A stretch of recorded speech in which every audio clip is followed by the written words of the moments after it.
Hello Cancer! Welcome dito sa aking channel, Kapalaran 888 Cancer. Alamin natin ang March 4th to 10 na weekly tarot reading mo Cancer. Ito ay general reading, so pwede kang makaresonate. Gamitin mo ang iyong intuition sa panonood. Okay. Cancer. Kung bago ka pala sa channel ko Cancer, please like and share, subscribe. Pakipress ang notification bell button guys para kayo ang unang makapanood sa ating mga videos na ina-upload every day. Okay. Cancer. Last card na lumabas is Deception and Envy. Mag-iingat ka Cancer dahil posibleng ikaw ay traidorin ng isang tao. It's either relationship, it's either money or work or spiritual. Pwedeng may mga kasama ka sa simbahan, sa organisasyon, sa komunidad na naiinggit sa'yo na pwede kang traidorin. Ang nakikita natin dito Cancer is pwede siyang Capricorn, pwede siyang Leo, pwede siyang Gemini, pwede siyang Virgo, or kapareho mo din na Cancer. So, yun ang kailangan mong pag-ingatan sa linggong ito. Solar plexus chakra in material harvest, nakikita natin dito guys na if ever man na dumaan ka sa disruption, di ba? Marami kang plano sa buhay na marating, di ba? Ang dami mong goals ang dami mong minamanifest. And siguro yung iba sa inyo dyan is hindi natuloy. Kasi di ba wala naman tayong control dito sa mundo. And kung ano lang yung blessings na dumarating sa atin, yun lang yung pwede nating i-celebrate kasi wala naman tayong option dito Hindi tayo nagdedesisyon. And sinasabi ng baraha sa'yo dito na yun, mag-iingat ka, Cancer, sa mga information. Kasi may fertility dito For example, may good news ka regarding sa health mo, sa money, sa family, relationship, or love life, or kung kani-kanino man, or kung ano man tong good news na to, wag mong i-share to sa mga nasambit nating zodiac sign.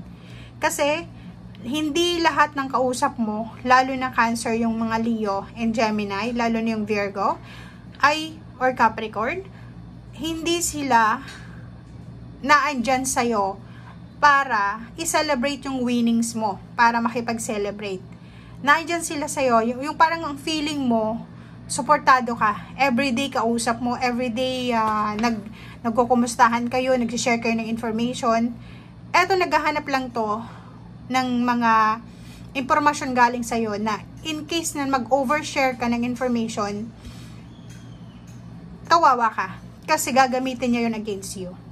And if may mga plano ka sa buhay, fertility, may mga good news, may mga celebration, wag mo, especially money, harvest, financial, wag mo yun na ipagsasabi dito sa taong ito or sa mga taong, marami sila.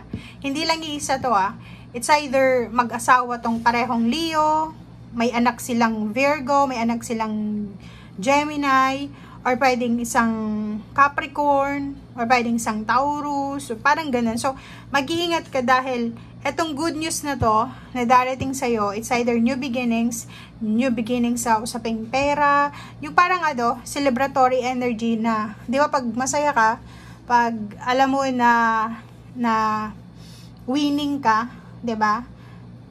Ipagsasabi mo talaga yon. But, this card, sinasabi ng baraha sa'yo dito na, yun ang kailangan mong iwasan sa linggong ito, okay? Avoid na mag-overshare tayo, okay? Lalo na sa mga nasambit natin na zodiac sign, Cancer. Kasi sila ay mga may lihim na inggit sa'yo na hindi sila masaya sa mga biyaya na natatanggap mo, okay? Kung akala mo suportado ka nila, lalo na sa social media, ang social media ay sobrang mabilis makapandaya, diba? May magpo-post, ila-like, ila-love, i-heart ng taong yon, pero hindi mo alam, inggit na siya, or kung ano man to na nararamdaman niya. So, huwag natin i-overshare, kasi mayroon kang material harvest dito Like for example, may perang darating sa'yo, may bago kang trabaho, may ibibenta ka na ari-arian, or maraming kailangan mong i-celebrate na dahil sa kaligayahan mo, pwede mong masabi na pwedeng hindi matuloy. O, di ba? Be in service, di ba? Be in service. So, sinasabi ng baraha sa atin dito na kung may pagkakataon ka din sa linggong ito na makatulong, like yung may mga pagkakataon na may mga tao sa paligid mo na nangangailangan ng pera, nangangailangan ng advices, pwede ka din tumulong sa linggong ito. But make sure na kung usaping pera, na halimbawa kung saan galing itong pera mo, magkano yung bank account mo, magkano yung sweldo mo, hindi mo yun dapat ipagsabi. Okay? Lalo na sa dito, sa taong yan, or sa mga taong yan.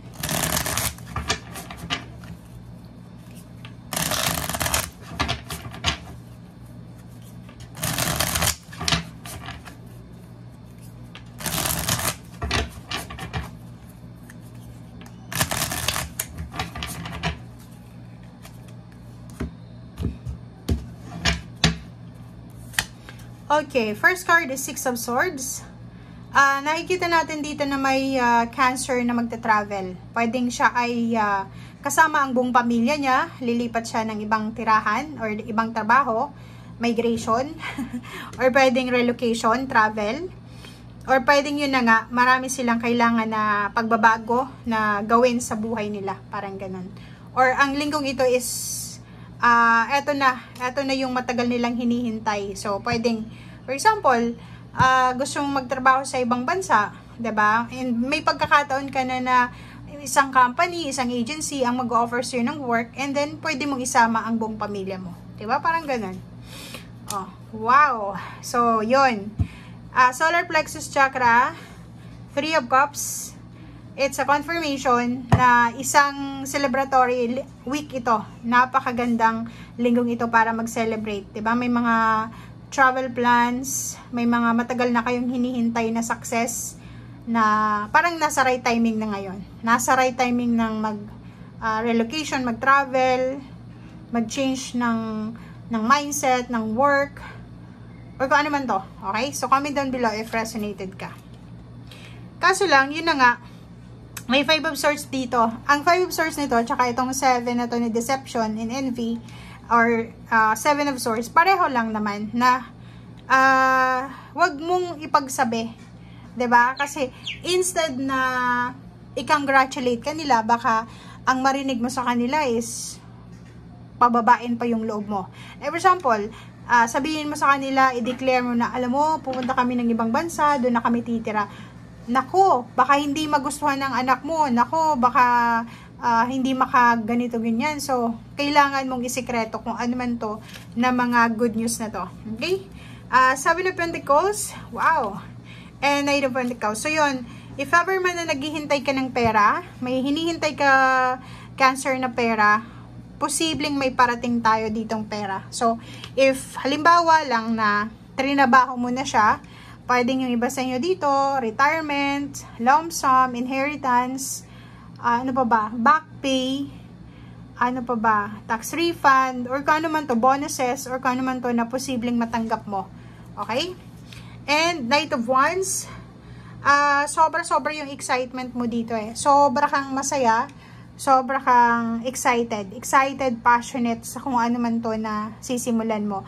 Nakikita natin dito, excited ka sa bago mong trabaho, excited ka sa bago mong lugar, excited ka dito sa promotion siguro, or salary increase. Oh, sabi ko na sa'yo, it's a double confirmation yung Deception and Envy. So, ano man ito na blessings na parating sa'yo, mapapera man, relationship, or kung ano pa man, wag na wag mo tong ipagsabi, okay?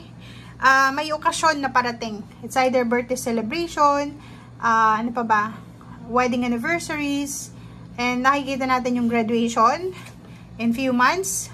Puro lang positive to, oh. Ang galing niya, Cancer, diba?